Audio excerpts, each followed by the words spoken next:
Di dalam anime Ragna Crimson yang saat ini sedang tayang, awalnya kita pikir kalau naga tingkat tinggi yang sempat muncul di awal animenya sudah sangat kuat. Namun ternyata dia cuma peringkat 10 dan masih ada banyak naga tingkat tinggi lainnya yang jauh lebih kuat darinya. Walaupun ternyata sang MC atau Ragna yang sudah mendapat kekuatan dari masa depannya mampu menyai kekuatan mereka dan bahkan bisa dengan mudahnya membunuh naga peringkat bawah. Seperti Grimblade, Temruk, Taf, dan juga Disaster yang sebenarnya merupakan peringkat 2. Cuma karena kesombongan dan kecerobohannya, dia malah kalah hanya dengan pasukan manusia yang disiapkan oleh Crimson. Dan juga diperkuat dengan aura silver milik Ragna. Ya, sebenarnya Disaster itu bisa jauh lebih kuat dari itu. Kalau dari awal dia serius dan tidak meremehkan musuh-musuhnya. Karena sebenarnya dia bisa menciptakan 6 badai sekaligus untuk membunuh lawan-lawannya. Cuma kan ternyata selain dia masih ada beberapa naga tingkat tinggi lainnya yang juga punya kekuatan cukup nggak ngotak.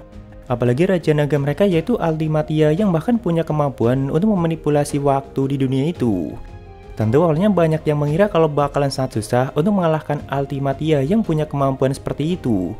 Cuma ternyata dia juga sangat kewalahan menghadapi dahsyatnya kekuatan Ragna dan bahkan sampai dibuat kena mental. Hingga dia tidak lagi mampu menggunakan kemampuan manipulasi waktunya untuk sementara. Dan itu pun di waktu itu Ragna masih belum sepenuhnya bisa menggunakan seluruh kekuatannya. Ya, jadi apakah kekuatan para naga tingkat tinggi dan Raja Naganya cuma sebatas itu saja? Buat yang gak mau kena spoiler, mending langsung skip aja guys. Sebenarnya garis keturunan naga itu bukan hanya satu, melainkan ada 6. Yaitu sayap, sisik, cakar, mata, tulang, dan juga raungan. Sedangkan garis keturunan Ultimatia dan semua keturunannya itu adalah sayap atau wing bloodline. Jadi masih ada 5 garis keturunan lainnya yang masing-masing punya Raja Naganya sendiri.